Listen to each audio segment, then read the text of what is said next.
எங்கள் வாழ்வும் எங்கள் வளமும் மங்காத தமிழன்று சங்கே முழங்கு. அன்பர் பணி செய்ய என்னை ஆளாக்கி விட்டுவிட்டால் இன்ப நிலை தானே வந்தெய்தும் பராபரம். நமது ரெட்ஃபோர்ட் தளத்தை மிகச்சிறப்பாக மிகுந்த ஈடுபாட்டோடு அருமையாக ஒருங்கிணைத்து செல்கிற இனிய நண்பர் திருமிகு சேவா அவர்களுக்கும் இன்று இணைந்துள்ள இனிய நண்பர்கள் திருமிகு அண்ணாமலை அவர்கள், திருமிகு சிவசங்கரி, திருமிகு புவனா, திருமிகு சுவாமிநாதன், திருமிகு மாணிக்கம், திருமிகு மகேந்திரன் பெரியசாமி அவர்கள், மேலும் திருமிகு மில்டன், திருமிகு அப்துல் வாஹித், அனைத்து நண்பர்களையும் வணங்கி நான் இந்த உரையை தொடர்கிறேன். வணக்கம். வாங்க. இப்போ இன்று நான் எடுத்துக்கிட்ட நூலே ஒரு அருமையான 2024 வந்த நூலே. ஒரு சமூகத்தை இன்று பாதிக்கிற பிள்ளைகளை, குறிப்பாக ஜென்ஸி அப்படிங்கிறான், அந்த சமுதாயத்தை பாதிக்கிற, ஆனால் அவர்களை இப்போ மட்டும் இல்லை எல்லாரையும் பாதிக்கிற ஒரு முக்கியமான விஷயம் இந்த ஸ்மார்ட் ஃபோன் ஊடகங்கள். அந்த ஊடகங்களில் இருக்கிற மற்ற எல்லா ரீல்ஸு, யூடியூப்பு எல்லாமே இதெல்லாம் ஒரு போதை மாதிரி எப்படியெல்லாம் பிள்ளைகளையும் இந்த சமுதாயத்தையும் பாதிக்குது அப்படிங்கிறதையும் அதற்கான தீர்வுகளையும் இந்த நூல் மிகச்சிறப்பாக சொல்லுது. இதோட இன்னொரு நூலையும் சேர்த்து நான் உங்களோட பகிர்ந்துக்கிறேன். இந்த நூலை ஜோனாதன் ஹைட் அப்படிங்கிறவர் எழுதுனது. HAIDT ஜோனாதன் ஹைட் அப்படிங்கிறவர் எழுதின நூல் இது.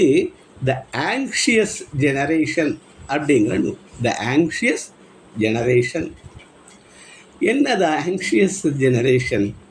இப்போது ஜெனரேஷனை பலவிதமாக பிரிக்கிறாங்க.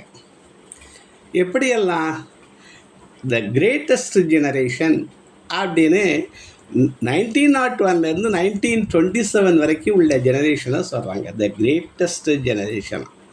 அது ஒரு பொருளாதார மந்தர்தான். அப்போ முதலாம் உலகப் போர் வருதான், அதை நேரடியாக சந்தித்தவர்கள் முதலாம் உலகப் போரைங்கிறாங்க. அடுத்தது சைலண்ட் ஜெனரேஷன்னு சொல்கிறார். அது 1928 45 வரைக்கும். அது அடுத்த செகண்ட் வேர்ல்டு வார் வரைக்கும் உள்ள பகுதிகள். அப்போ இருந்த ஜெனரேஷன் ஒரு சைலண்ட் ஜெனரேஷன்னு சொல்கிறார்.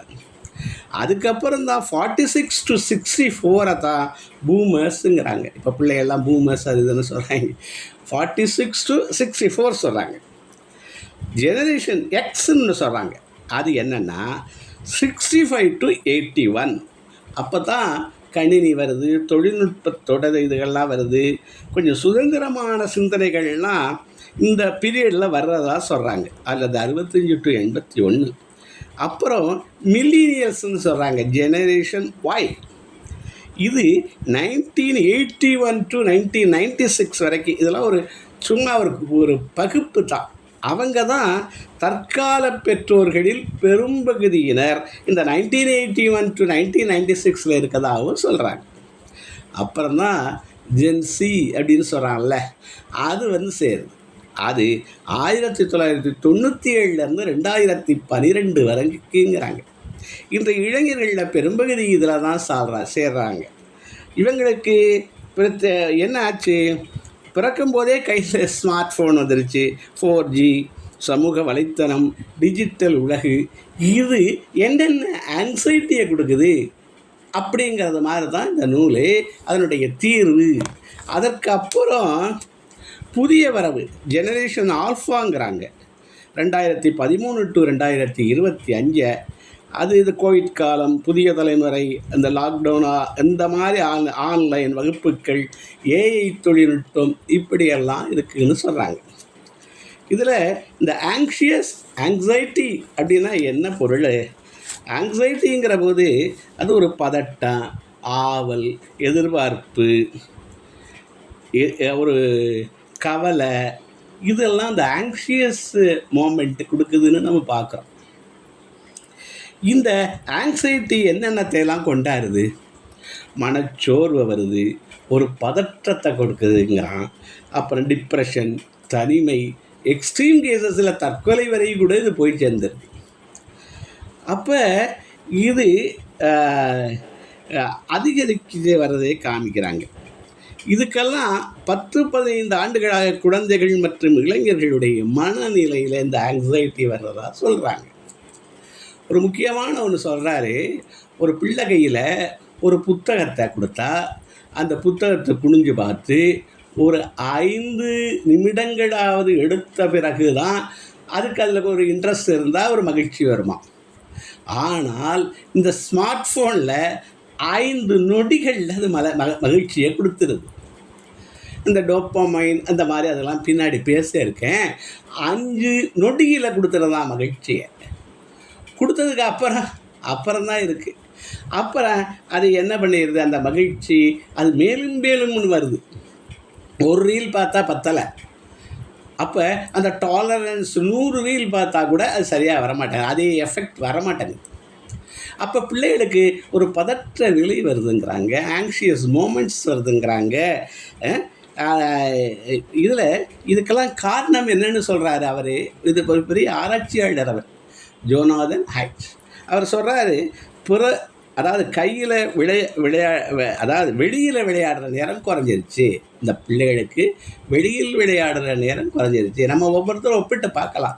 நம்ம காலத்தில் ஏதோ 3 குச்சியை வச்சு ஏதாவது வெளியிலேருந்து விளையாண்டோம். இது பல விளையாட்டுக்கள். நான்லாம் ரொம்ப நாள் அந்த கிரிக்கெட்டு, இந்த கோழிக்குண்டு, இந்த மாதிரி விளையாட்டுல எவ்வளோ விளையாட்டு விளையாண்டுருக்கோம். வீதிகளில் தான் இருந்திருக்கோம் பெரும்பகுதி. இவர் என்ன சொல்கிறாரு, வெளியில் விளையாடும் நேரம் குறைஞ்சிருச்சு, கைபேசி மற்றும் சமூக ஊடகங்களில் அதிக நேரம் செலவழிக்கிறாங்க. அப்புறம் தூக்கமின்மை வந்துடுது, கவனச்சிதறல் வந்துடுது. அப்புறம் ஒரு ஒப்பீடு, இதுதான் ரொம்ப பதட்டம் கொடுக்கறதுங்கிறாரு.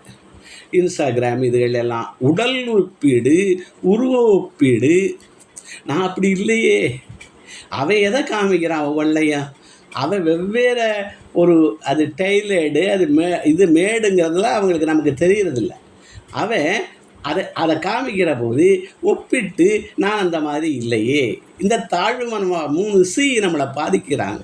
ஒன்று கம்பேரிசன், இன்னொன்று கண்டம் பண்ணுறது. நம்மளே கூட சமயத்தில் கண்டம் பண்ணிக்கிறோம், அந்த மாதிரி இல்லையேங்கிறான். நம்ம அந்த கிரிட்டிசிசம் பாசிட்டிவாக இல்லாமல் அடுத்தவனை புறணி பேசுகிறதுக்கு முன்னாடி நம்மளை கூட நம்ம தாழ்த்து அந்த கம்பேரிசனுங்கிறது ரொம்ப பெரிய விஷயம். அதை ஒப்பிட்டு அதில் வர்றவனுடைய ஆக்ஷன் எப்படி இருக்குது, நம்மளால் முடியலையோ அப்படின்னு நினைக்கிறாங்க இளைஞர்கள். அதே மாதிரி தான் மற்றவர்களுக்கு ஒரு சிவப்பழகு இந்த மாதிரி விஷயங்கள்லாம் முன்னாடி டிவியில் வந்தது. ஆனால் இது கையடக்கமாக வந்துடுச்சு. அப்போ என்ன சொல்கிறாரு, பிறரோட ஒப்பிடுறதால் தன்னம்பிக்கை குறையுதுங்கிறாரு. தூக்கமின்மை, கவனச்சிதறல். எத்தனை மணிக்கு பிள்ளைங்க இதுங்கிறாங்க படுக்கையில் படுத்துக்கிட்டே. இது பிள்ளைகளுக்கு மட்டும் இல்லை, நம்ம ஜெனரேஷனில் 64லேருந்து 85 சொல்கிறான், 48லேருந்து 64 வரைக்கும் எல்லா ஜெனரேஷனையும் இது பாதித்து தான் இருக்குன்னு நான் பார்க்குறேன். அப்போ என்னென்னங்கிறத நம்ம பார்க்கலாம். இதுக்கு என்ன, அப்போது இதில் முக்கியமாக என்ன பண்ணுறது, அந்த கில்ட்டி வந்துடுதுங்கிறாங்க. இவ்வளவு நேரம் அவன் டயத்தை வேஸ்ட் பண்ணிட்டான், ஐயோ வேஸ்ட் பண்ணிட்டமேன்னு ஒரு உணர்வு வருகிற போது, இவ்வளவு நேரம் இதில் வரலையே அப்படிங்கிற வர்ற போது கில்ட்டி, அதாவது இந்த சமூக ஊடகங்களில் கம்பேர் பண்ணி நம்மளை தாழ்த்திக்கிற போது இந்த குற்ற உணர்வு வருது பாருங்கள், அது பெரிய கொடுமைங்கிறாங்க. அதுதான் அந்த பதட்டத்துக்கெல்லாம் முக்கிய காரணம்னு சொல்கிறாரு. அப்போ இதுகளுக்கெல்லாம் என்ன தீர்வு தான் இருக்க முடியும்? அவர் சொல்கிற தீர்வு, சில தீர்வுகள் வேறொரு நூலில் இருக்கிறது. அவர் அந்த பிள்ளைகளை வச்சு சொல்கிறது என்ன சொல்கிறாரு, பள்ளிகளில் இது கைபேசி பயன்பாட்டை கட்டுப்படுத்தணுங்கிறார். பெரும்பகுதியான பள்ளிகளில் இருக்குது, காலையில் ஒப்படைக்கிறாங்க, பின்னாடி சாயந்தரம் எடுத்துக்கிறாங்க. ஆனால் அரசு பள்ளிகளில் அப்படி இல்லை. சில பள்ளிகளெல்லாம் நீங்கள் பார்க்கலாம், பிள்ளைகளுடைய சேட்டைகள் ஃபோட்டோஸ் எடுத்து பண்ணிக்கிறாங்க. இப்போ போதைப் பொருளும் ரொம்ப இருக்குது, பழகுதுங்கிறாங்க. அது மாதிரி கல்லூரிகள் ரொம்ப கஷ்டப்படுறாங்க. நான் பல கல்லூரிகளுக்கு போகிறேன், உங்களுக்கு தெரியும். அங்கே எல்லாம் அந்த ஃபோன் அவங்கள கட்டுப்படுத்துறது அந்த நேரத்திலேயாவது கஷ்டங்கிறாங்க. 14 வயதுக்கு முன் சமூக ஊடகங்கள் தடை பண்ணணும் பிள்ளைகளுக்கு. ஆனால் இதெல்லாம் கொஞ்சம் யோசிக்க வேண்டிய விஷயங்கள் இருக்குதுல. அவர் சொல்கிறாரு 16 வயதுக்கு முன் ஸ்மார்ட் ஃபோன் தரக்கூடாதுங்கிறார். 16 வயதுக்கு முன். நம்ம இப்போ என்ன பண்ணுறோம், பிறந்த பிள்ளைக்கு ஸ்மார்ட் ஃபோனை கையில் வச்சுட்டு சாப்பாடை ஊட்டுறாங்க. அதையெல்லாம் எப்படி பண்ணலாம்னு தான் நம்ம பார்க்க போகிறோம். நான் அதுகளையெல்லாம் கொஞ்சம் சிந்திக்கலாம், உங்களோட கலந்துரையாடலாம்னு இருக்கேன். அந்த ஃபோனை கொடுத்துட்டா அது இவங்களை தொந்தரவு பண்ணல பிள்ளை. அப்போ இவன் சொல்கிற காலம் வேற, அதுக்கே அவர் அந்த ஜென்சி சொல்கிறாரு. அது தவிரவும் இப்போ என்ன பிள்ளை கையில் பிறக்கிற போதே பிள்ளைக்கு கையில் கொடுத்துறோம். கொடுத்துட்டு அதை பார்த்துக்கிட்டே தான் இருக்குது. அதை வாங்கினோம்னா வயலண்டாக கத்துது. அப்போ அதுகளையெல்லாம் கொஞ்சம் யோசிச்சு பார்க்கலாங்கிறது தான் இதில் உள்ளது. அப்போ இதை வெளியில் விளையாட உறவுகளோட நேரத்தை செலவழிக்கவெல்லாம் ஊக்குவிக்கணும் அப்படின்னு சொல்கிறார். இதுக்கு பெற்றோர்களும் பிள்ளைகளும் இணைந்து செய்யப்படணும் அப்படின்னு சொல்கிறார். இதற்கு மாறுதல்கள் சில பேர் சொல்கிறவங்க என்ன எழுதுகிறாங்களாம், குடும்பச் சூழல், பொருளாதார நிலை, கல்வி அழுத்தம் இதெல்லாம் கூட இந்த இதில் ஒரு ப்ளே பண்ணுது அப்படிங்கிறதும் பார்க்குறாங்க. அப்போ நம்ம கட்டுப்படுத்துறது என்ன, அதுகளையெல்லாம் கொஞ்சம் யோசித்து பார்க்கலாம். குறள் சொல்லுது, சிறை காக்கும் காப்பு எவன் செய்யும், சிறை காக்கும் காப்பு எவன் செய்யும், மகளிர் நிறை காக்கும் காப்பே தலை. காத்துக்கணும்னா நிறை காக்கும் காப்பே தலை. அவங்க தான் அவங்கள காத்துக்க முடியும். அப்போ அவங்கள வல்லமைப்படுத்துதல், பிள்ளைகளை வல்லமைப்படுத்துதல் அப்படிங்கிறதான் நம்ம யோசிக்கிறோம்.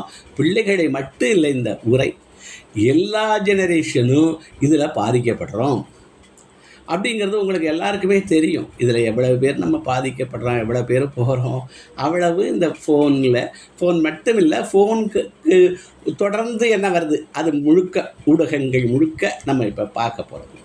அப்போ குழந்தையெல்லாம் வெளியாபத்தில் இருந்து நம்ம காக்கிறோம்னு நினைக்கிறோமா? ஆனால் மூடிய கதவுகளுக்கு பின்னால் உலகம் உள்நுழைகிறதுங்கிறாரு. அதாவது நம்ம என்ன நினைக்கிறோம், பிள்ளைய உடலை பாதுகாக்கணும், அவனை பாதுகாக்கணும். அந்த காலத்தில் என்ன, நம்மளாம் இதெல்லாம் இருந்தால் ஹாலில் தான் படுத்தோம். எல்லாருக்கும் ஒரு பாயை விரித்து படுத்தோம், மெத்தைகளை அவங்க பெரியவங்க மெத்தையை விரிச்சுக்கிட்டாங்க. ஆனால் இன்றைய நிலை என்ன, பிள்ளைகளுக்கு ஏதோ ஒரு ப்ரைவசி, அவனுக்கு வேண்டுமோ வேண்டாமோ, நமக்கு ப்ரைவசி வேண்டியிருக்கு, அவனை தூக்கி ஒரு தனி ரூமில் போட்டுறோம். இந்தியாவிலையாச்சும் கொஞ்சம் பரவாயில்ல, வெளிநாடுகளில் கட்டாயமாக அந்த இதில். அதுக்கு முன்னாடி அவர் என்ன சொல்கிறாரு, பிள்ளைய நீ வீட்டுக்குள்ளே காத்துட்டாயின்னு நினச்சிக்கிட்டு இருக்க, ஆனால் அவன் கைக்குள்ளே உலகம் நுழைந்து விடுகிறது. அப்போ அதனுடைய தாக்கம் என்ன இருக்குது அப்படிங்கிறதெல்லாம் நம்ம யோசித்து பார்க்கணும். அதற்கு என்ன வழிகாட்டலாம்னு பார்க்கலாம்னு சொல்கிறார். வீடு பூட்டப்படுகிறது, ஆனால் கைபேசி வழியாக உலகம் உள்நுழைந்து விடுகிறது. பாதுகாக்கப்பட வேண்டியது அவங்களுடைய உடல் மாத்திரமில்லை, உணர்வுகள் எல்லாவற்றையும் நாம் பாதுகாக்கணும் ஓரளவு. அதுக்கு என்ன சொல்கிறாரு, நமக்கு ஒரு விழிப்புணர்வு வேணுங்கிறார். குழந்தைகளை பாதுகாக்க பெரியவர்களுக்கு நம்மை காத்துக்கொள்ளவும் நமக்கு விழிப்புணர்வு வைக்கணும்னு நான் நினைக்கிறேன். இப்போ நம்மளும் ஒரு ரீல்ஸுக்குள்ளே நுழைஞ்சிட்டா, நான் இப்போ என்ன பண்ணுறேன், ஒரு இதை தேட போனால் இப்படியே எங்கேயோ போயிடுது. உங்களுக்கு எப்படின்னு எனக்கு தெரியல. நான் ஒரு தேட போகிறத முதல்ல நோட்டில் எழுதிக்கிறேன். ஒரு பேப்பர் நிறைய இப்போ இதுக்கு மாற்று பேப்பர் சொல்கிறாங்க, அதையும் யோசிக்கலாம். அதை முதல்ல நான் இப்போ தேட போனேன், இந்த திருக்குறளில் இந்த திருக்குறள் தேடணும்னு நினச்சிக்கிட்டு சாட்சிப்படியோ எங்கேயோ தொடங்குகிற போதே, ஃபேஸ்புக்கை தொடங்குகிற போதே அங்கே ஏகப்பட்ட ரீல்ஸ் வந்துக்கிட்டே இருக்குது.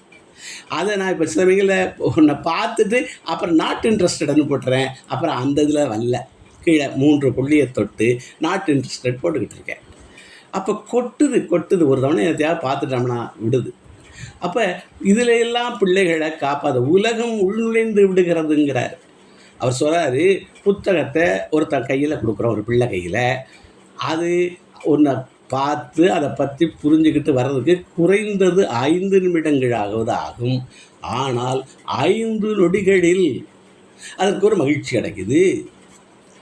ஒரு இதில் எத்தனை இருக்குது, கேமிங் இருக்குது, பல இதுக்கு ஃபோன் இருக்குது, எவ்வளவு இருக்குதுங்கிறத நம்ம கொஞ்சம் கொஞ்சமாக பார்க்கலாம். அது எப்படிங்கிறத பார்க்கலாம். அப்போ சிறை காக்கும் காப்பு எவன் செய்யும், மகளிர் நிறைகாக்கும் காப்பீதல். இது மகளிருங்கிறது பொது தான், எல்லாருக்குமே அவனை அவன்தான் காத்து கொள்ள வேண்டும். அப்போ ஆசிரியர்களும் இந்த சமுதாயமும் இந்த பெற்றோரும் என்ன அவனை வல்லமைப்படுத்தணும் காத்துக்கிறதுக்கு அப்படிங்கிறதான் நம்ம இறுதி இதுவாக இந்த ஆங்ஸைட்டியை தவிர்ப்பதற்கு மனச்சோர்வு, பதட்டம், கவலை, கடைசியில் எக்ஸீமெண்ட்ரில் ஒரு தற்கொலை, இவ்வளவையும் கடத்துறதுக்கு வரலாம். அப்போ குழந்தைகளுக்கு ஸ்மார்ட் ஃபோன் கொடுக்கலாமா என்பது கேள்வி அல்ல. ஸ்மார்ட் ஃபோனை பயன்படுத்தும் அளவுக்கு மன முதிர்ச்சியை நாம் உருவாக்கப் போகிறோமா என்பதுதான் கேள்வி. கேள்வி என்ன? ஸ்மார்ட் ஃபோனை கொடுக்கலாமாங்கிறது கேள்வி இல்லை. அவனுக்கு அதை பயன்படுத்தும் அளவுக்கு மன முதிர்ச்சியை கொடுக்குறோமா, அதைத்தான் நம்ம பார்க்கணும். ஓரளவு மன முதிர்ச்சியை அவங்கள தனியாக இல்லாமல் வச்சு, இப்போ பிள்ளைகளுக்கு சோறு ஊட்டவே கொடுத்துட்றாங்க. அப்போ சோறு ஊட்டுற போது அல்லது எங்கேயோ அதுக்கிட்ட கொடுத்துட்டு நம்ம வேலையை நம்ம என்ன பண்ணுறோம், நம்ம ரீலாக பார்த்துக்கிட்டு இருக்கோம். நான் இப்போ பொதுவாக நம்மன்னு சொல்லிட்டு வரேன். அதாவது நான் என்னுடைய நெருங்கிய உறவினர்களில் பார்க்குறேன், அந்த பிள்ளை அதை பார்த்துக்கிட்டே இருக்குது, இவங்க ரீலாக பார்த்துக்கிட்டு இருக்காங்க. அப்போ என்ன சொல்கிறாரு, கூடவே இருந்து அங்கே என்ன நடக்குதுன்னு பிள்ளையை கேட்க சொல்கிறாங்க. இப்போ அதாவது அவனை வல்லமைப்படுத்துறது எப்படி, அதில் என்ன நடந்துகிட்ருக்கு. இப்போ டாமன்சரி பிள்ளை பார்த்துக்கிட்டு இருக்குன்னா அது போகிறது வர்றது தப்பிக்கிறது இதையெல்லாம் அவங்கிட்ட நம்மளும் கூடவே இருக்கணுங்கிறாங்க. அதை அந்த ஃபோனை கொடுத்துட்டு நீனும் ஃபோனுன்னு சொல்லாமல் நம்மளும் உடன் செல்லணுங்கிறது தான் ஒரு பார்வையாக நான் பார்க்குறேன். நான் உங்கள் டிஸ்கஷனுக்கு உங்கள்கிட்ட வர்றேன். அதில் ஒரு பார்வை இது. இப்போ கதைகள் பாட்டி வடை சுட்ட கதை இருக்குது. அந்த கதையே 4 முறை 5 முறைகளில் மாற்றி மாற்றி நாம் சொல்கிறோம். நான் சொல்லி பார்த்துருக்கேன். முயல் ஆமை கதை இருக்குது. இது மாதிரி நிறைய கதைகள் அங்கே வருது. அந்த கதைகளை சொல்லி அந்த வடை என்னப்பா நினச்சிருக்கோம், அந்த தூக்கிட்டு போகிற போது அந்த காக்கா என்ன நினச்சிருக்கோம், அப்படியெல்லாம் பிள்ளைகளை தூண்டோடுங்கிறாங்க. அதாவது பிள்ளைகளை பார்க்க விட்டுட்டு நம்ம வேலையை பார்க்கக்கூடாது, அவங்களுடைய கூடவும் இருக்க வேண்டும், உடன் செல்லணும் அப்படிங்கிறது ஒரு பார்வையாக இருக்குது. அப்போ கட்டுரைகள் மாதிரி திருப்பி சொல்கிறது, பிள்ளையை பார்த்ததை அந்த காட்சியை திருப்பி சொல்ல வைக்கணுங்கிறது தான். இதுக்கெல்லாம் மெனக்கிடணும். அதை தான் பிள்ளையை வல்லமைப்படுத்தணும். இந்த ஃபோனை பயன்படுத்த நம்ம வல்லமைப்படுத்தணும். அதுகளை அதுதான் இப்போ மெயினான அந்த அவங்களோட அந்த மன இறுக்கத்தை, பதட்டத்தை, கண்டதை பார்க்கணும். நம்ம இல்லாமல் பார்க்கலாம், பார்த்தாலும் உனக்கு ஒரு தெளிவு வந்துடும் அப்படிங்கிறது மாதிரி நான் நினைக்கிறேன். அப்போ இது ஜோனாதன் ஹைட்டோடைய புக்கோட சேர்த்து 3 புத்தகத்தை நான் தேடினால் தேடாததும் கிடைக்குங்கிறாங்க. தேடினால் தேடாததும் கிடைக்குங்கிறாங்க.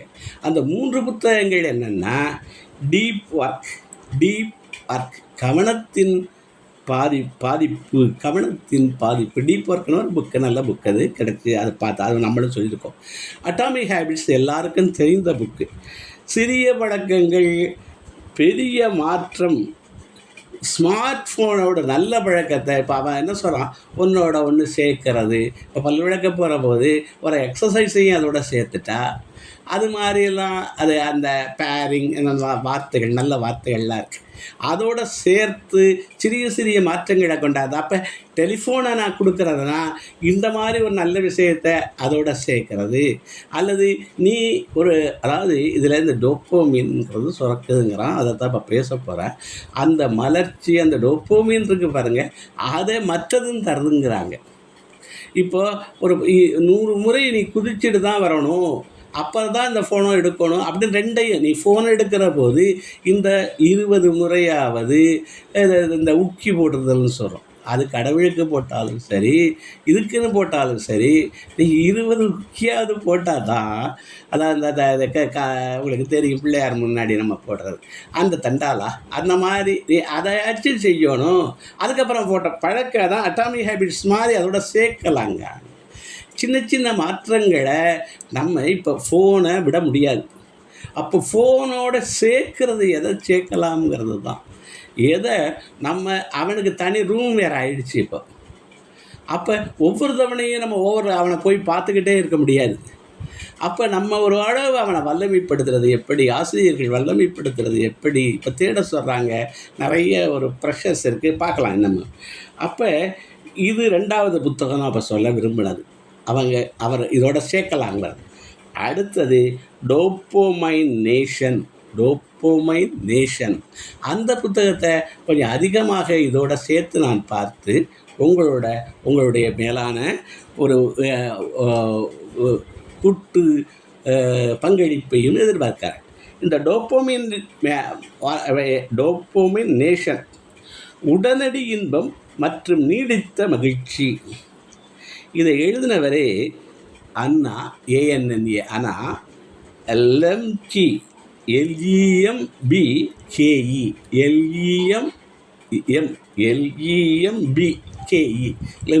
அப்படின்னு கூட சொல்லலாம். டோப்போமைன் நேஷன், அதில் என்ன சொல்கிறாங்க, இந்த டோப்போமைன் அந்த ஸ்டான்ஃபோர்டு யூனிவர்சிட்டியில் அந்த இவர் அண்ணா லெம்கி அவர் ஸ்டான்ஃபோர்டு யூனிவர்சிட்டியில் போதை மருந்துக்காக ஆராய்ச்சி பண்ணி அந்த போதை மருந்திலிருந்து விடுபடுதல் எப்படிங்கிற மருத்துவத்துக்கு ஆராய்ச்சி பண்ணி உயராய்வு பண்ணிய மருத்துவர். டோப்போமின் அந்த அதாவது போதைப்பழுக்க அடிமைக்கு அந்த இவர் ஆராய்ச்சி பண்ணுறார். அவர் சொல்கிறாரு, போதை ஏன் இன்றைய மனிதன் மகிழ்ச்சியை நோக்கி ஓடிக்கொண்டிருக்கிறான், ஆனால் அமைதியை இழந்து விடுகிறான். நான் சொன்னேன், அதை பார்க்குறதுல 5 நிமிஷம் கிடைக்கிது, 5 நொடியில் மலர்ச்சி வந்துடுதுங்கிறான், டோப்போமைன் வந்துடுதுங்கிறான். அதுக்கப்புறம் அந்த கார்டிசால்னு ஒன்று வந்து சேர்ந்துருது. முதல்ல டோப்போமைன் வந்துடுது, அப்புறம் இந்த ஆங்ஸியஸ் ஜெனரேஷனாக ஏன் ஆகிறான்னா அதுக்கப்புறம் கார்டிசால்னு ஒன்று மூளையில் வந்துடுதுங்கிறாங்க. அது ஊர் விளைவிக்குதுங்கிறாங்க, பதற்றம் விளைவிக்குதுங்கிறாங்க. இப்போ 2 விஷயம் சொல்கிறாரு.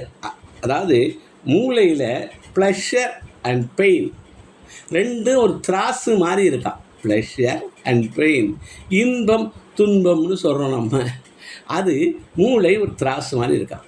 அதிகப்படியான இன்பம் வருகிற போது அந்த துன்பம் சமப்படுத்தணும்னு நினைக்குதான் மூளையினுடைய. இப்போ செயல்பாடுகள் சொல்கிறாங்க. அவர் மிகப்பெரிய ஆராய்ச்சியெல்லாம் பண்ணவர் சொல்கிறாரு, ஒரு பக்கம் அது மனித மூளை ஒரு திராசு போன்றதுங்கிறார் அவர். அப்போ டோப்போமின் என்பது மகிழ்ச்சி ரசாயனம் மட்டுமல்ல, அது தேடச் செய்யும் ரசாயனம்ங்கிறார். டோப்போமின்கிறது மகிழ்ச்சி. இப்போ ஆக்சிடோசின்னு ஒன்று சொல்கிறாங்க, செரிட்டோனின்னு சொல்கிறாங்க, 3 சொல்கிறாங்க. ஆக்சிடோசின் இந்த தாய்மையில் வருது, பிள்ளைகளுக்கு பால் கொடுக்கறது போது வருது, கட்டி அணைக்கிறது போது வருகிறது, அப்படியெல்லாம் ஆக்சிடோஷன் ஒரு தாய்மையை ஒட்டி செல்கிறாங்க. அது பகிர்தல் போது வரும் அப்படிங்கிறாங்க. ஒருத்தருக்கு கொடுத்தா லா ஆஃப் கிவிங் அப்படின்னு கடைசியில் ஒரு வார்த்தை சொல்லி முடிக்கலாம்னு நினச்சேன். அப்போ அந்த மாதிரி நேரத்தில் ஆக்சிடோஷன் வருதுங்கிறாங்க. செரிட்டோனின் அது ஒரு வகையாக வருதுங்கிறாங்க. நிறைய ஆராய்ச்சி செய்கிறாங்க, ஒவ்வொரு மூளையினுடைய ஒவ்வொரு பகுதிகளையும் சொல்கிறாங்க. இந்த டோப்போமினில் என்ன சொல்கிறாரு என்பது மகிழ்ச்சி ரசாயனம் மட்டுமல்ல, அது தேடச் செய்யும் ரசாயனம். அது என்ன பண்ணுதான், இன்னும் பார்க்க, இன்னும் சாப்பிட. ஒருத்தன் பொருள் வாங்கினானா இன்னும் வாங்க, இன்னும் ஸ்க்ரோல் செய்ய, இன்னும் விளையாட தூண்டுகிறதா அது அந்த விஷயம். அது ஒவ்வொரு இன்னும்னு தூண்டுதான். அப்போ எதை போய் அதை தூண்டுது? 2 விஷயம் மனித உணர்வுகளில் பேசிக் சொல்கிறாங்க. ஒன்று வயலன்ஸு, இன்னொன்று செக்ஸு, பாலுணர்வு. இந்த 2ம் மனிதனுடைய அடிப்படை அப்படின்னு சொல்கிறாங்க. இதில் ஒவ்வொன்றுக்கும் 2 எக்ஸ்ட்ரீம் இருக்குது. என்னென்ன எக்ஸ்ட்ரீமு? இப்போ பாலுணர்வுன்னு எடுத்துக்கிட்டால் ஒரு எக்ஸ்ட்ரீம் என்ன? ஒரு எக்ஸ்ட்ரீமு கற்பழிப்பு, பல எவ்வளவு கொடுமைகள் இன்றைக்கு நடக்குது, அதெல்லாம் ஒரு எக்ஸ்ட்ரீமு. இன்னொரு எக்ஸ்ட்ரீம் என்ன? லவ், அஃபெக்ஷன், தாய்மை, சகோதரத்துவம் இவ்வளவும் அந்த செக்ஸுடைய இன்னொரு எண்டுங்கிறாங்க. ஒரு எண்டு ரொம்ப மனிதன்வாதி மிருகன்வாதிகளாம் சொல்கிறாங்கள, ஒரு பகுதி இப்படி இருக்கிறது. இப்போ வயலன்ஸில் 2, அப்போ போர்னோகிராஃபி அவ்வளவும் இதில் வந்து சேர்ந்துருது இந்த பாலுணர்வில். அப்போ கிடைக்காம இருக்குது, ஒப்பீடு இருக்குது, இவ்வளவும் அதில் வந்து சேருது. அப்போ 2 அதனுடைய ஒரு எண்டு என்ன, ஒரு எண்டு இந்த இவ்வளவு கற்பழிப்பு மற்ற விஷயம் எல்லாம் போர்ணும் மற்ற எல்லாம். இன்னொரு எண்டு என்ன, தாய்மை, அன்பு, லவ், அஃபெக்ஷன், அக்கறை, இவ்வளவு வந்து சேரும். இதே மாதிரி வயலன்ஸில் ஒரு எண்டு என்ன, கொலை அப்படி அடித்து துன்புறுத்துறான். நிறைய ரீல்ஸு இந்த மீனை வெட்டுறதை காமிக்கிறாங்க. மீனை வாங்கி வெட்டு. அன்றைக்கு ஒரு சீனை இது பார்த்தேன், எலியை அப்படி உயிரோடு எலியை தூக்கி வச்சு ஒரு பெண்ணு டக்குன்னு தலையில் ரெடி அடிக்கிறார். அப்புறம் துண்டமாக போடுறான். இது பூரா நம்ம மனசுக்குள்ளே இருக்க வயலன்ஸு. இந்த கேமையே விளையாடுறாங்க பசங்க பூரா. இந்த வயலன்ஸு, சுடு, விரட்டு, இது பூரா அந்த கேம் தான் அந்த விளையாட்டு கொடுக்குது. அந்த மனசுக்குள்ளே இருக்க வயலன்ஸு வெளியில் போய் எவனையும் போய் சுட முடியாது, எவனையும் விரட்ட முடியாது. அப்போ விரட்டி அவனை அடித்து இவ்வளவையும் அது தருது. இது ஒரு பக்கம். இன்னொரு பக்கம் என்ன சொல்கிறாங்க, க்ளோரிஃபைடு எண்டு என்ன சொல்கிறாங்க, பேட்ரியாட்டிசம் சொல்கிறாங்க, ஹீரோயிசம் சொல்கிறாங்க, வீரம் சொல்லுது. நம்ம இலக்கியமே அகமும் புறமும் ஆகிய தமிழ் இலக்கியம் முழுவதும் இல்லை தான் பேசுது. அப்போ அந்த பேட்ரியாட்டிசம், ஹீரோயிசம் எதுக்கு எப்படி வழிப்பு நடத்தப்படுகிறான் அப்படிங்கிறது தான் அந்த பிள்ளை எங்கே போய் சேர்றாங்கிறது இருக்குது. அதே தான் நமக்கும், நம்ம ஜெனரேஷனுக்கு, என்னுடைய வயதுக்கும் சரி, நண்பர்களுடைய வயதுக்கும் சரி, நாம் எங்கே சேனலைஸ் பண்ணுறோமோ, அதான் டீப் ஒர்க்ஸ் வரலாம், எங்கே ஃபோக்கஸ் பண்ணுறோமோ, சின்ன சின்ன மாற்றத்தை இந்த ரீலில் நாட் இன்ட்ரெஸ்டட் போட சொல்லுது. ஒரு தவணையாச்சும் போட்டுட்டோம்னா அது அப்போ வரப்போகிறது இல்லை. அப்போ இவ்வளவு பல சிக்கல்கள் இருக்குது, மனச்சிக்கல்கள் இருக்கிறதாக நான் பார்க்குறேன். அவர் சொல்கிறார், இந்த டோப்போமிங்கிறது இன்னும் பார்க்க, இன்னும் சாப்பிட, இன்னும் வாங்க, இன்னும் ஸ்க்ரோல் செய்ய, இன்னும் அந்த ஃபோனில் விளையாடவெல்லாம் தூண்டுதான். அப்போ முன்னாடி சொன்னதை மறுபடியும் சொல்கிறாரு, புத்தகம் படிக்க 5 நிமிட முயற்சி தேவை, ஆனால் ஸ்மார்ட் ஃபோன் 5 வினாடியில் மகிழ்ச்சி செய்கிறது. கொடுக்கலாமா என்பது கேள்வி அல்ல, ஸ்மார்ட் ஃபோனை பயன்படுத்தும் அளவுக்கு மன முதிர்ச்சியை நமக்கு கொடுக்கணும். அப்போ அவர் மிகினும் குறையினும் நோய் செய்யும்னு நமக்கு திருக்குறள் சொல்லி கொடுக்குது. எது மிகுந்தாலும் சரி, நான் சொல்கிற மாதிரி ஒரு பக்கம் அந்த திராசில் மூளையில் இந்த நூலில் சொல்கிறது மாதிரி ஒரு பக்கம் இன்பம், இன்னொரு பக்கம் துன்பம்னு இருக்குது. அப்போ இந்த உணர்வுகளை, இன்ப உணர்வுகளை தூண்டுற போதே துன்பத்துக்கு அது பேலன்ஸ் பண்ணவும் போகுது, அந்த பதட்டத்தை கொண்டாந்துருதுங்கிறாரு. அப்போ இது என்ன பண்ணலாம், மகிழ்ச்சியை தேடாதீர்கள், அர்த்தமுள்ள வாழ்க்கையை தேடுங்கள்ங்கிறாங்க. மகிழ்ச்சியை தேடாதீர்கள், அந்த நூலில் முடிக்கிறது, மகிழ்ச்சியை தேடாதீர்கள், அர்த்தமுள்ள வாழ்க்கையை தேடுங்கள். மகிழ்ச்சி அது தன்னால் தான் வரும். குழந்தைகளுக்கு தொழில்நுட்பத்தை மறுப்பது தீர்வு இல்லை. குழந்தைகளுக்கு நீ கொடுக்காதேங்கிறது தீர்வு இல்லை. அவன் எப்படியாவது வாங்கிடுறான். ஒரு மாமா வந்தால் அவருடைய ஃபோனை எடுத்துக்கின்றான், யாராவது அம்மா ஃபோனை வச்சுட்டு போயிட்டா எடுத்துக்கின்றான். ஃபோன் கொடுக்கலைங்கிறது இல்லை. யார் வந்தாலும், அந்த காலத்தில் ஒரு சைக்கிளில் யாராவது வந்தால் சைக்கிள் ஓட்ட கற்றுக்கிற போது நம்ம அந்த சைக்கிளை தூக்கிட்டு ஓடுவோம். அப்படியெல்லாம் நம்ம வெளியிலேயே விளையாடுறது. இப்போ சைக்கிளே கிடையாது, ஸ்கூட்டர்லாம் எடுத்துகிட்டு போகிறாங்க இருந்தாலும்.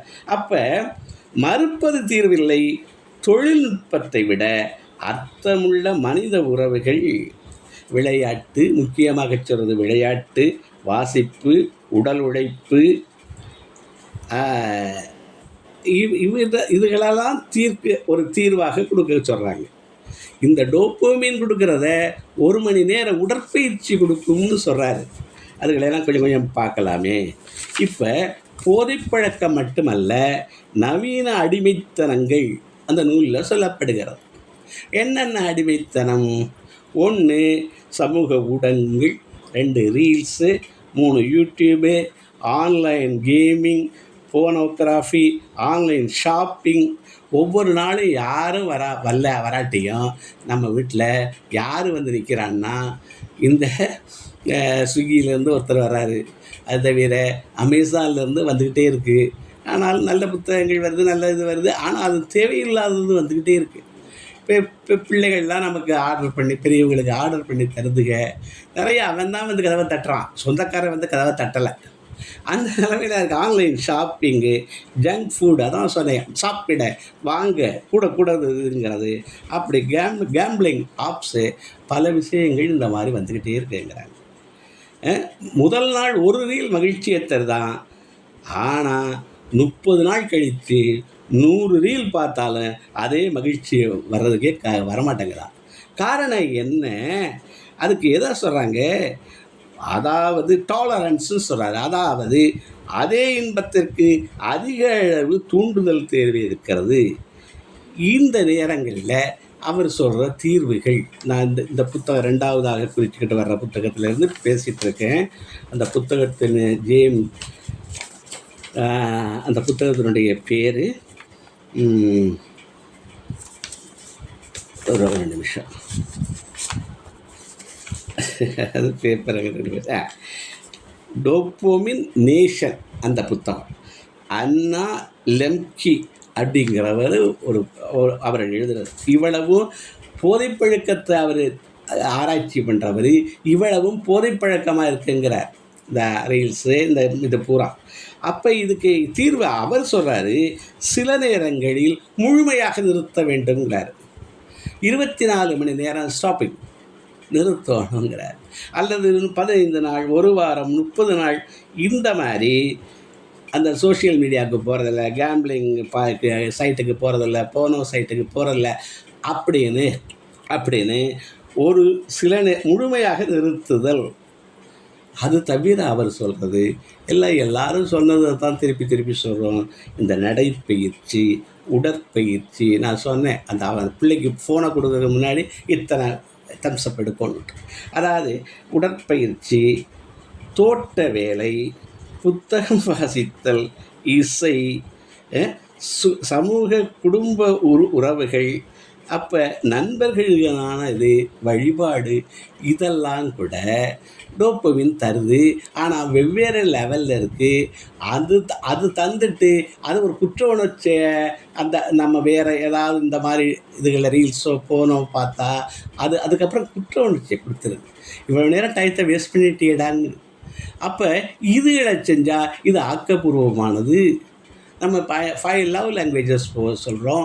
அதில் சர்வீஸ்னு ஒன்று நம்ம ரொம்ப நான் உங்கள்கிட்ட பலமுறை சொல்லியிருக்கேன். நான் பலமுறை இப்போது இந்த துணியை உணர்த்துறது, துணியை மடித்து வைக்கிறது, வீட்டில் எங்கேயாவது காஃபி டம்ளர் இருந்தால் அடுத்த சிங்கில் ஒட்டி வைக்கிறது, இந்த விளக்கி கழுவுறதுக்கு போகல, க்ளீன் பண்ணுறதுக்கு போகல, இந்த மாதிரி நம்ம அந்த உழைப்புகளை மாற்றலாம்ங்கிறாங்க.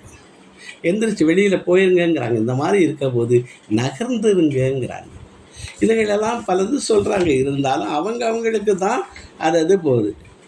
இப்போ இறுதியில் முடிக்கிறதாக இருந்தால், குழந்தைகளின் கையில் கைபேசியை கொடுப்பதை விடவும் அவர்கள் கையில் ஒரு பந்து, ஒரு புத்தகம், ஒரு இசைக்கருவி, ஒரு தோட்டக்கருவி அல்லது ஒரு நல்ல நண்பனின் கையை கொடுங்கள். எப்படி? எனக்கு ரொம்ப பிடிச்சிருந்துச்சு அதை கடைசியாக சமப் பண்ணுறது. எப்படி?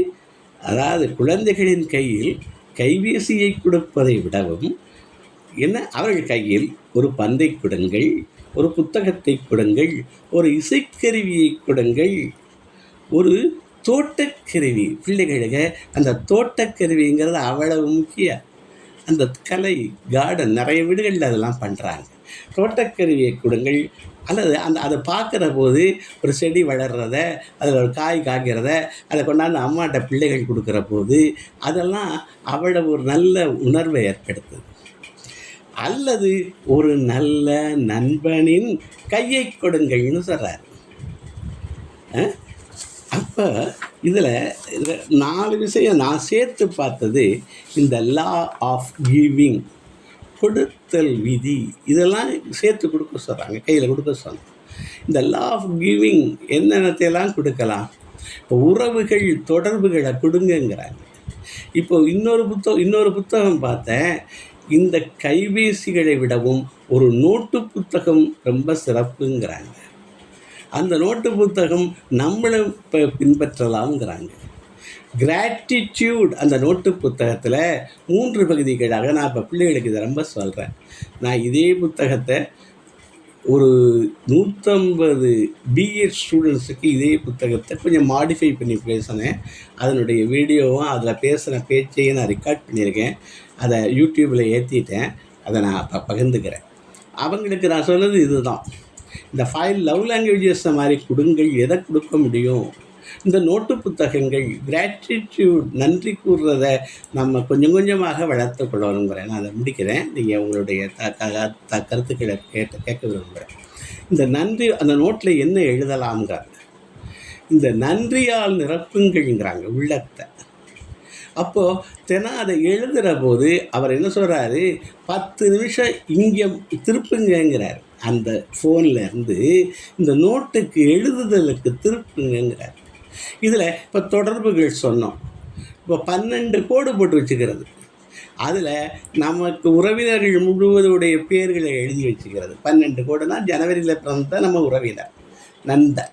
அதே மாதிரி பிப்ரவரியில் பிறந்தவர், ஜூனில் இதில் ஒவ்வொரு மாதத்துலேயும் பிறந்தவர்கள். அவங்களுக்கு ஒரு வாழ்த்து. இப்போ லவ்லி ஃபேமிலின்னு எங்கள்கிட்ட ஒரு வாட்ஸ்அப் குரூப் இருக்குங்க. கிரேட் எல்லோரும் சேர்ந்தவங்க. அது ஒரு கொஞ்சம் 40 பேர் இருக்கும். அதில் ஒவ்வொரு பிறந்த நாளைக்கும் என்னுடைய ஒரு பேத்தி அந்த பிறந்தநாள் வாழ்த்தை போடுறாங்க. எல்லோரும் வாழ்த்துறாங்க. அப்போ அந்த பிறந்தநாள் வாழ்த்தை போடுறாங்க பாருங்கள், அவங்க மேலே எவ்வளவு பிரியம் வரும். அந்த பொண்ணு நேரம் எடுத்துக்குது. அதாவது ஸ்மார்ட் ஃபோனை யூஸ் பண்ணுறதுக்கு அதில் வாழ்த்து போடுறது. அந்த ஃபோனில் சேமித்து வச்சுருக்காங்க அந்த எங்கள் உறவினர்கள் படங்களை ஒரு அக்கேஷன்ஸில் எடுத்ததை அதை போட்டு வாழ்த்து போடுறாங்க. அப்போ இந்த ஸ்மார்ட் ஃபோனை நல்ல விதமாக பயன்படுத்துறதுக்கு நம்ம தேடுறோம். நிறைய நேரங்களில் நம்மளாம் தேடி இந்த மாதிரி நூல்களை எல்லாம் இப்போ வாங்கி படிக்க முடியல. ஆனால் கேட்டு தான் அதுகளை பற்றி அறிஞ்சிக்கிட்டு நம்மளுடைய இதையும் சேர்த்து பேசுகிறோம். இவ்வளோ பெரிய நூல்களை வாங்க முடியல, படிக்கவும் முடியலைங்கிறதையும் உங்களோட சேர்த்து பதிவு பண்ணுறேன். அப்போ என்ன சொல்கிறார், ஒரு புத்தகம், ஒரு இசைக்கருவி, ஒரு தோட்டக்கருவி அல்லது ஒரு நல்ல நண்பனின் கையை கொடுங்கள்ங்கிற போது இந்த லா ஆஃப் கிவிங் சொல்கிறாங்க. எதையெல்லாம் நம்மளால் இவங்க கொடுக்க முடியும் அதையெல்லாம் நம்ம கொடுக்கலாம். அப்புறம் லா ஆஃப் லேர்னிங் சொல்கிறாங்க. சாந்துரையும் கல்லாதவாறுனுச்சு தமிழ். அது முடிஞ்ச வரைக்கும் நம்ம படிச்சுக்கிட்டே இருக்கோம். புதுசாக வருது, ஏஐ வருது, அது வருது, நம்மளும் பதிஞ்சுக்கலாம். நான் கேன்வா பார்த்தேன். இப்போ பேரனுடைய உதவியோட இந்த 3ஐயும் அவன் தான் இவ்வளவு நாளாக மாற்றி கொடுத்தான். இப்போ நான் கொஞ்சம் கொஞ்சமாக கற்றுக்கிட்டு வந்துட்டேன். அதாவது இப்போ இந்த உரையை நான் குரல் வழியாக ரெக்கார்ட் பண்ணிக்கிட்டு இருக்கேன். இதை நான் காணொலியாக போட்டால் தான் எல்லாருக்கும் போய் சேரும். யூடியூப்பில் போட்டால் இதை மறுபடி கேன்வா வழியாக இது டெம்ப்ளேட் உருவாக்கி அதை ஆடியோ டு வீடியோ கன்வெர்ட்டரில் போட்டு இது பூரா நான் கற்றுக்கிட்டு இருக்கேன். அது லா ஆஃப் லேர்னிங் சொல்கிறாங்க. அப்புறம் அதை கொண்டு போய் யூடியூப்பில் ஏற்றி அப்புறம் அதனுடைய லிங்கை கொடுக்குறோம். கிட்டத்தட்ட ஒரு 20 பேர் பார்க்குறாங்க, 100 பேர் 200 பேர் பார்க்குறாங்க, ஒரு 15 பேராச்சும் ஒரு 10 பேர் லைக் போடுறாங்க, ஒரு 4 பேராச்சும் கமெண்ட் எழுதுகிறாங்க. இது நம்மளை உயிர்ப்போட வச்சுருக்குங்கிற இதை ஸ்மார்ட் ஃபோனை பயன்படுத்துகிற வழிகளும் நீங்கள் இருக்குது. எவ்வளவோ இதுகள் இருக்குது. எல்லாத்துக்கும் நான் சொல்கிறது நம்ம தான் முடிவு. அப்போ மற்றதற்கு இல்லாதது செலெக்ஷன் நம்மகிட்ட தான் இருக்குது. அப்போ லா ஆஃப் லேர்னிங் சொல்கிறாரு. Law of acceptance. இந்த பிள்ளைங்கள்லாம் நான் இப்படி இருக்கனே அவங்க இல்லையே கம்பேர் பண்ணுறது. முதல்ல ஒன்று அக்செப்ட் பண்ணிக்க, அதுக்கப்புறம் இம்ப்ரூவ் ஆன் இட் அப்படி சொல்கிறோம். இது நான் 4 விஷயம் சொன்னேன். Law of giving, law of acceptance ஏற்றல் விதி, லா ஆஃப் லேர்னிங் அது கடைசி வரைக்கும் படிச்சிருக்கேன். Law of feeling expressing gratitude. அப்போ இந்த நோட்டில் ஒரு பகுதி கிராட்டிடியூட், ஒரு பகுதி இந்த தொடர்புகளுக்கான இது, ஒரு பகுதியில் ஏதாவது சாதனைகள் இருந்தால், செய்ய வேண்டியது இருந்தால் டுடூ லிஸ்ட்டு மாதிரி. அப்போ நோட்டுக்கு மாறுங்கிறாங்க. அதாவது நோட் புக்குக்கு கம்ப்யூட்டரில் இருந்து இந்த தகவல்களோடு நான் என்ன சொல்ல போகிறேன், பெற்றோர்கள் குழந்தைகளுக்கு நல்ல உலகத்தை விட்டு செல்ல வேண்டும் என்பதை காட்டிலும் உலகை எதிர்கொள்ள தயாரான நல்ல குழந்தைகளை உருவாக்க வேண்டும்னு நான் கருதுகிறேன் இந்த உரையினுடைய இதில். இப்போ இது சுருக்கமாக சொல்வதாக இருந்தால், ஆங்ஷியஸ் ஜெனரேஷன் இந்த ஜென்சி இருக்கே அதைத்தான் குறிப்பிட்டாலும், அப்போ ஸ்மார்ட் ஃபோன் வந்ததற்கு அப்புறம் நம்மளுடைய வாழ்க்கையில் அது எந்த ஜெனரேஷனாக இருந்தாலும் சரி அவங்களுக்கு கூட இதை ஏற்படுத்துது. நாம் ஒவ்வொருத்தருக்கும் ஒவ்வொரு தாக்கத்தை ஏற்படுத்திக்கிட்டு தான் இருக்குது. அப்போ இதை கையாளுவது எப்படி? 5 வினாடிகளில் அது மகிழ்ச்சி தருது, டொப்பமைனை சுரக்க வைக்குது. ஆனால் அதுக்கப்புறம் கார்டிசால் சுரந்து ஒரு பதற்றத்தை தருது, கவலையை தருது, எல்லாவற்றையும் கில்ட்டி தருதான் தான் ரொம்ப முக்கியம். அப்போ இதிலேருந்து மாறுறதுக்கு அவர் விரதம் மாறி அதை டோப்பமைனுக்கு இத்தனை நாள் நிப்பாட்டுங்க அதெல்லாம் சொல்கிறார். அப்போ அதை விடவும் வல்லமைப்படுத்துங்கள் அப்படிங்கிறது தான் நல்லதுன்னு பார்க்குறேன். அதுக்கு இந்த law of learning, law of giving, law of acceptance, அதை தவிரவும் கிராட்டிடியூட் இது போன்றதை சொல்லுங்கள். அப்போது ஒரு பிள்ளையினுடைய கையில் ஸ்மார்ட் ஃபோனை கொடுக்கறத விட ஒரு பந்தை கொடுங்கள், ஒரு புத்தகத்தை கொடுங்கள், ஒரு இசைக்கருவியை கொடுங்கள், தோட்டக்கலையை சொல்லிக் கொடுங்கள், நன்றி பாராட்ட கற்றுக் கொடுங்கள்னு சொல்கிறாங்க. ஒரு நண்பனின் கையை கொடுங்கள்னு சொல்கிறாங்க. அப்போ நம்மளே நண்பனாகிறது, நம்மளும் கை கொடுக்கணும், நம்மளும் அவனோட கூடவே போகணும். ஒரு கதவு அடைக்கப்படுகிறது, ஆனால் உலகம் நுழைந்து விடுகிறது. இதையெல்லாம் யோசிச்சுட்டு அப்போ நான் முத்தாய்ப்பான வார்த்தையாக சொல்ல விரும்புகிறது, பெற்றோர்கள் குழந்தைகளுக்கு நல்ல உலகத்தை விட்டு செல்வதும் வேண்டும் என்பதை காட்டிலும் உலகை எதிர்கொள்ள தயாரான நல்ல குழந்தைகளை உருவாக்க வேண்டும் என்று சொல்லி என்னுடைய இந்த உரையை முடித்து கொண்டு இவ்வளவு சிறப்பாக கேட்ட உங்கள் ஒவ்வொருவரையும் வணங்கி உங்களுடைய பங்களிப்பை வேண்டுகிறேன். நன்றி, வணக்கம்.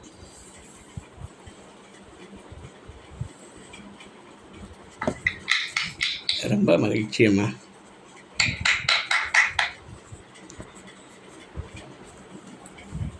யாராவது ஃபீட்பேக் கொடுங்க. அன்மியூட் பண்ணிவிட்டேன். நான் பேசுகிறீங்களா? யாராவது சொல்லுங்கள். சிவசங்கரி கை வைத்திருக்கிய.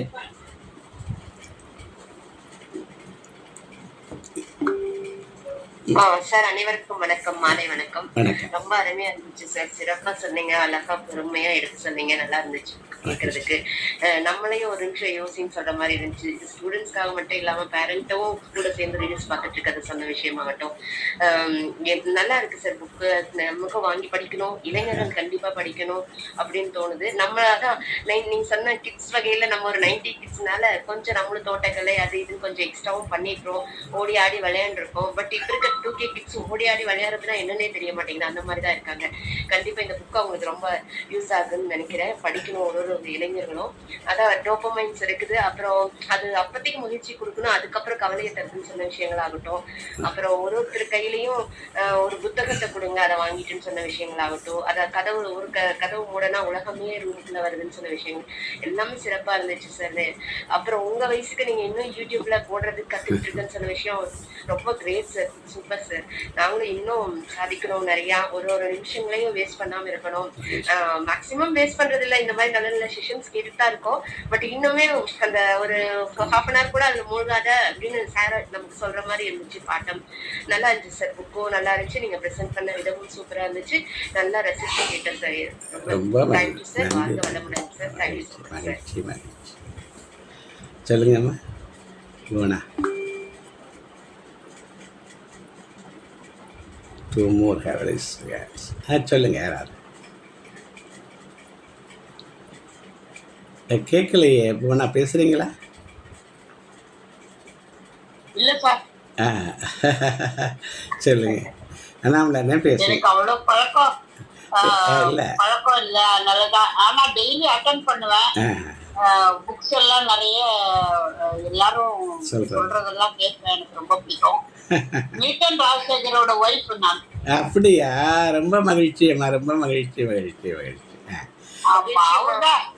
அவர்தான் எப்பவுமே கேட்குறாரு எப்போவுமே. எனக்கு வந்து அவ்வளவா வராது. நல்லது. தேங்க்யூ நீங்க சார், நல்லா இருந்தது. நீங்க அவரை எப்பவும் கேட்கறதுக்கும் பேசுறதுக்கும் நீங்க ஊக்கம் கொடுக்குறீங்கல்ல, உங்களை பாராட்டணும். ஊக்கம் கொடுக்கறது மட்டும் இல்ல, அவரு பேசுறத கேட்கவும் செய்வேன் நான். ஏன்னா ரொம்ப ஆமா, ரொம்ப வருஷமாவே அவர் பேசுவாரு. அவருக்கு அதுல ரொம்ப பிடிக்கும், ஈடுபாடு, நிறைய கலெக்ஷன் பண்ணுவாரு. எனக்கு வந்து பின்னாடி பாக்குறதா ரொம்ப மகிழ்ச்சி. நீங்க ரொம்ப நல்லா அருமையா பேசுறீங்க சார். ரொம்ப நல்லா வாழ்த்துக்கிறேன். குழந்தைங்களை எப்படி வளர்க்கணும், அந்த ஸ்மார்ட் போன் கொடுத்தாலும் அவங்களுக்கு வந்து எப்படி அவங்களுக்கு டைம் ஸ்பெண்ட் பண்ண கற்றுக் கொடுக்கணும், அது வந்து ரொம்ப முக்கியமானது இந்த காலத்துல. அருமையா சொல்லுங்க. அது ரொம்ப நல்லா இருந்தது sir. Thank you very much. Thanks. Annamalai sir வாங்க. எப்பவும் போல ரொம்ப நல்லா இருந்தது. அதுல முக்கியமான பாயிண்ட் நான் இன்னைக்கு தெரிஞ்சுக்கினது என்னன்னாக்க, ஒரு புஸ்தகத்துல நமக்கு இன்ட்ரெஸ்ட் வரணும்னாக்க 5 நிமிஷம் பார்க்க வேண்டியது இருக்கா. ஆனா இந்த செல்போன்ல 5 செகண்ட்ல வந்தது. அதெல்லாம் ரொம்ப அப்படியே மாத்தக்கூடிய ஒரு மனசுல புதுசா பதியக்கூடிய ஒரு கருத்து. அதே மாதிரி குழந்தைங்களுக்கு கையில கொடுக்கறது, செல்போனை கொடுக்கறதுக்கு பதிலா பேப்பரையும் கலர் பென்சிலையும் கொடுப்போம், அல்லது தோட்டக்கருவியை கொடுப்போம். அதெல்லாம் ரொம்ப நல்லா இருந்தது எல்லாமே. இந்த புஸ்தகங்கள்ல ஆல்ரெடி இருக்க, அதாவது இந்த மாதிரி அடிக்ட் ஆன பிள்ளைங்களை எப்படி மறுபடியும் மாத்தலாம்ங்கிறதுக்கு ஏதாவது வழிகள் சொல்றாங்களா யாரும்? அப்படி சொல்லலை. அதாவது நாங்கள் எப்படி பார்த்தோன்னா, ஒரு பிள்ளை வந்துச்சு, இன்ஸ்டன்சஸை நான் படிக்கிற போது நான் பார்த்ததை தெரியல. ஆனாலும் கொஞ்சம் நீங்கள் சொன்னது சரியானது, கொஞ்சம் ஆழமாக பார்ப்போம், பார்த்துட்டு அதை இது பண்ணுறேன். ரொம்ப ரொம்ப நல்லா இருந்தது. நன்றி. இப்போ இந்த போதை மருந்து வந்தவனை, அடிக்ஷன் வந்தவனை மாற்றுறதுக்கெல்லாம் சொல்கிறாங்க. அந்த மாதிரிலாம் இதில் இருக்கதா நமக்கு தெரியல. அதாவது இந்த மாதிரி இதுகளுக்கு ஒருத்தர் ஈடுபட்ட பையனை எப்படி கொண்டாடுறாங்க, அது ரொம்ப ஒரு ஒரு ஒரு டிஃபிகல்ட் ஜாப்னு நான் நினைக்கிறேன். ரொம்ப அதில் ரொம்ப ஆழ்ந்து அதான் சொல்கிறாரு, பெற்றோர்கள், ஆசிரியர்கள், சமூகம் எல்லாமே ஒன்றிணைந்தால் தான் இதை பண்ண முடியுமோ ஒரு இடத்துல எழுதுகிறார். ரொம்ப நன்றி. ரைட். முந்தி அந்த வளர்ந்த நாடுகள்ல ட்ரக்ஸ் அடிக்ஷனுக்கு இந்த மாதிரி தான் வளர விட்டுட்டு அதுக்கப்புறம் ரொம்ப கஷ்டப்பட்டாங்க அதை எப்படி மாத்துறது அப்படின்னு. நீங்க சொல்றது மாதிரி அது எல்லாரும் சேர்ந்தா தான் முடியும் மாதிரி ஒரு சிச்சுவேஷன். ரொம்ப மகிழ்ச்சி. வாங்க மகேந்திரன் சார் சொல்லுங்க. லோகநாதன் சார் யார் வேணுமான்னு சொல்லுங்க. அனைவருக்கும் இனிய அன்பான மாலை வணக்கம். வாங்க. ஐயா அவர்கள் பேச்சு எப்பவுமே ரொம்ப அழகா இருக்கும். ரொம்ப முக்கியமான கருத்துக்களை சொல்லியிருக்கீங்க.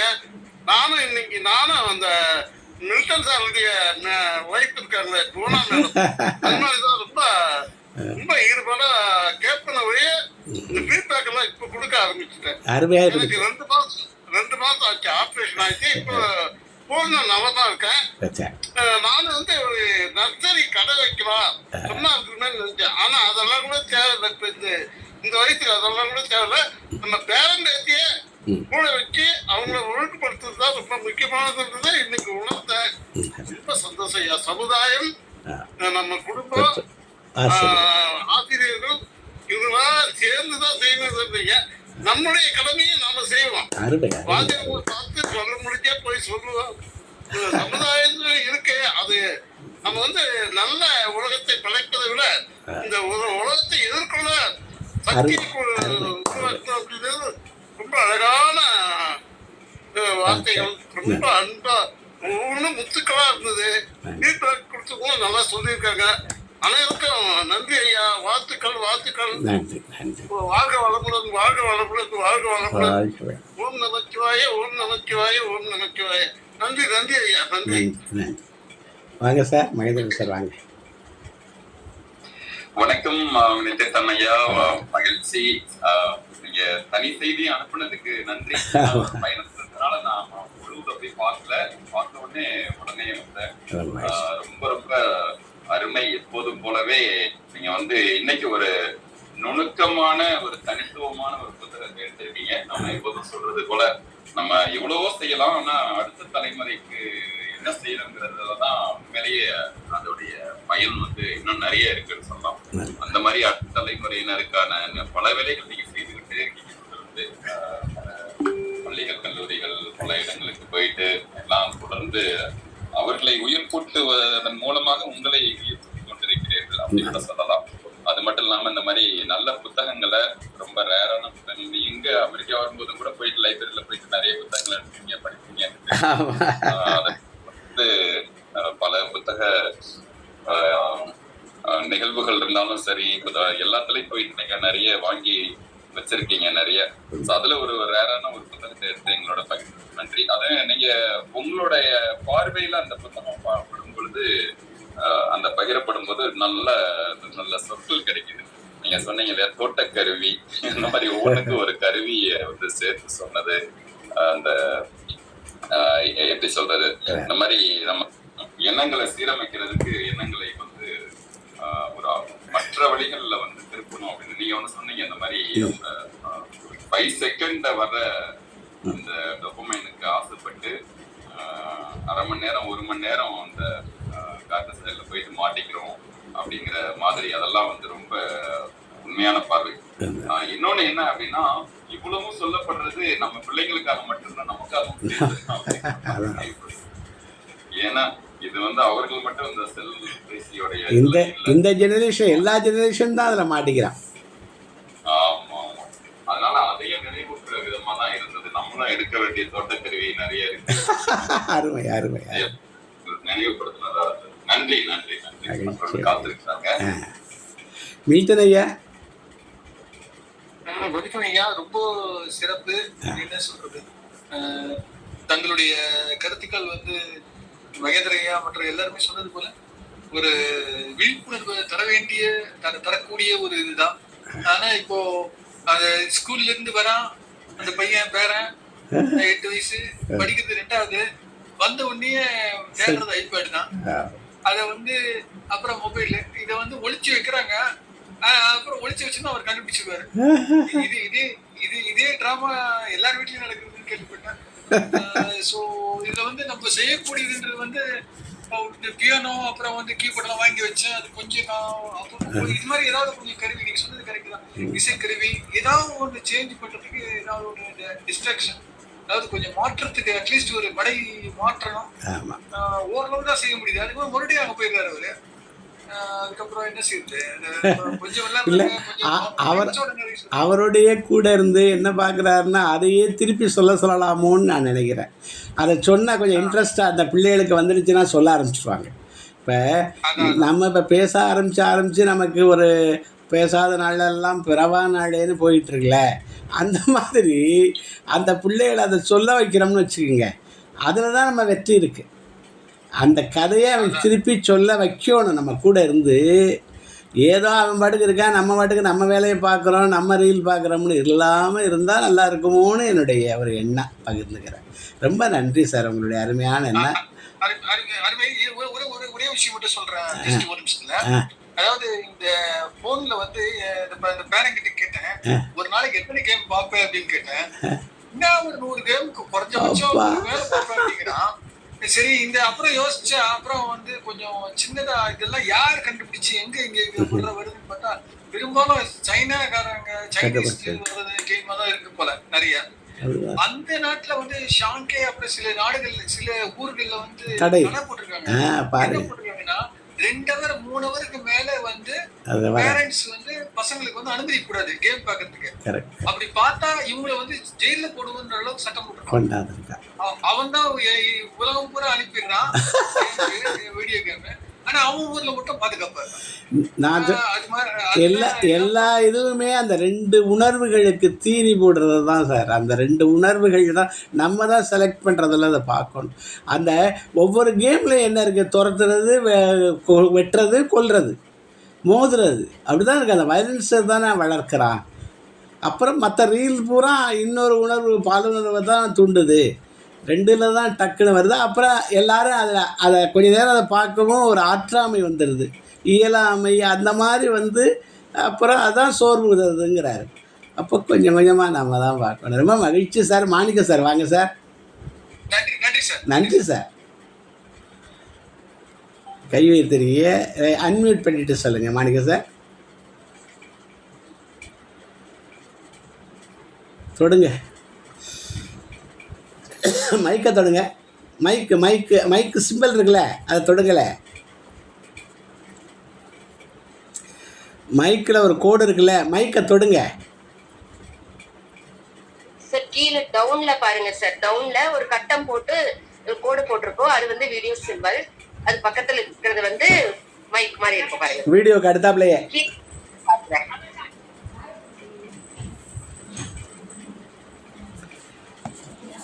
நம்மளோட கையோட இடது பக்கத்துல இருக்குமா இருக்கு ரெண்டாவது பட்டன், ரெண்டாவது சிம்பல். எல்லாருடைய ஃபீட்பேக்கு இன்றைக்கி ரொம்ப அருமை, ப்ராக்டிக்கலாக இருந்தது. உங்கள் ஒவ்வொருத்தருக்கும் என்னுடைய நன்றியை தெரிவிச்சுக்கிறேன்.